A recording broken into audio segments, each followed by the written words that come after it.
Il y a 4 dimensions de l'esprit. La première, c'est le Saint-Esprit au-dedans de nous. N'est-ce pas?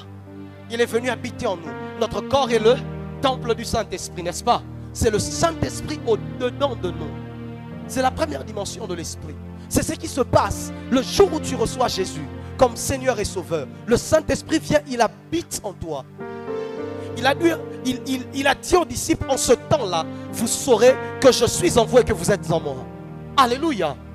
Le Saint-Esprit vient habiter en toi. Il devient comme une version portable de Dieu à l'intérieur de toi. C'est la première dimension. Le Saint-Esprit qui vit en toi. Il produit le fruit de l'Esprit. Il produit le zèle. Il produit toutes ces choses. Le caractère de Dieu. Parce que le caractère ne se forge pas de l'extérieur mais de l'intérieur. Alors il habite à l'intérieur de toi pour provoquer une transformation interne et non d'abord externe. La transformation doit venir du dedans au dehors, pas du dehors au dedans. Est-ce que quelqu'un est avec moi? La deuxième dimension, c'est l'Esprit au milieu de nous. C'est le Saint-Esprit parmi nous. Ça, c'est la deuxième dimension. C'est ça, Emmanuel. Nous avons vu le Fils de Dieu habiter au milieu de nous. Ça, c'est la deuxième dimension. Le Saint-Esprit qui vient, mais au milieu de nous. Ça, c'est Emmanuel. C'est ce que nous vivons dans les cultes. Dieu est au milieu de nous. Il dit lui-même, dans Matthieu 18, le verset 20, là où 2 ou 3 s'assemblent à mon nom, je suis quoi? Au milieu d'eux. Le problème, c'est que les gens ont cru qu'il fallait être 2 ou 3 pour que Dieu soit là. C'est faux. Si tu es seul, donc Dieu n'est pas là. Parce qu'il a dit là où 2 ou 3 s'assemblent à mon nom, je suis au milieu d'eux. Non, non, non, non, non, non.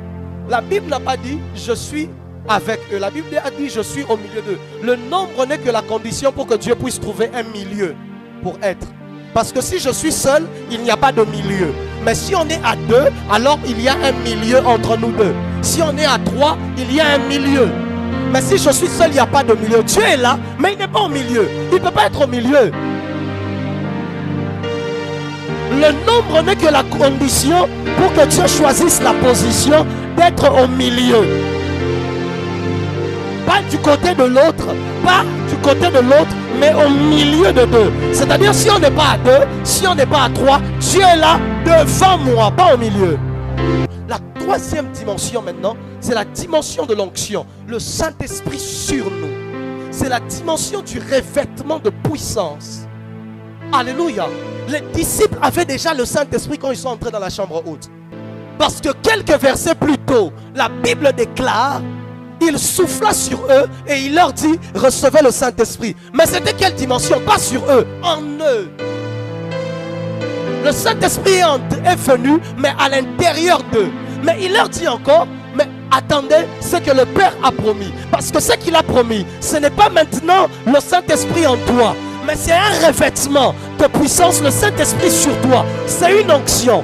C'est pour cela qu'à la Pentecôte, la Bible prend le soin de préciser qu'ils étaient ensemble dans un lieu, il y eut un bruit comme le vent impétueux et des langues semblables à des langues de feu se posèrent, quoi? Sur leur... Parce que c'était le Saint-Esprit maintenant, pas au-dedans d'eux, mais sur... Oh, chata, je prie que le Saint-Esprit vienne sur toi ce soir. Je disais, je prophétise, je décrète et déclare que le Saint-Esprit vienne sur toi ce soir. C'est quoi la quatrième dimension? C'est la dimension où le Saint-Esprit n'est pas en toi. Il n'est pas au milieu de toi. Il n'est pas sur toi. Mais c'est toi qui es submergé en lui. C'est pour cela que Jean dit, je fus ravi en esprit au jour du Seigneur. Là, le Saint-Esprit devient le transporteur. Ce n'est plus toi qui le porte au-dedans de toi, mais celui qui te porte dans son monde. Ce n'est plus toi qui es son temple, mais lui devient ton temple. C'est là maintenant que tu vis en esprit, tu entres en esprit et tu as accès au monde de Dieu. Parce que ce n'est plus Dieu qui vient dans ton monde, mais c'est lui qui te prend et te fait entrer dans son monde à lui. Dieu en toi, c'est Dieu qui vient dans ton monde à toi. Mais quand l'esprit, c'est toi maintenant qui es en esprit. C'est Dieu qui te fait entrer dans le monde spirituel. C'est là que les yeux s'ouvrent. tu commences à voir des choses que tu ne pouvais pas voir. Parce que tu es à l'intérieur. L'esprit de l'homme, que dit la Bible, je paraphrase, l'esprit de l'homme qui est en l'homme sonde les profondeurs de l'homme. Mais l'esprit de Dieu maintenant qui est en Dieu sonde les profondeurs de Dieu. Oh, maintenant si tu entres dans l'esprit de Dieu, tu entres donc dans les profondeurs de Dieu. S'il est en toi, c'est-à-dire que il peut te dire quelque chose et tu refuses. Parce que c'est toi qui as le contrôle, c'est lui qui est juste en toi. Mais quand tu es en lui, c'est la dimension à laquelle tu n'as plus aucun contrôle.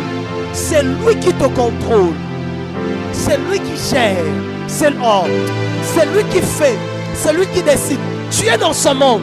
L'esprit me prit et m'emmena dans une vallée. Il n'a pas demandé la volonté d'Ézéchiel. Il n'a pas demandé la vie d'Ézéchiel. C'est Ézéchiel qui était déjà en lui.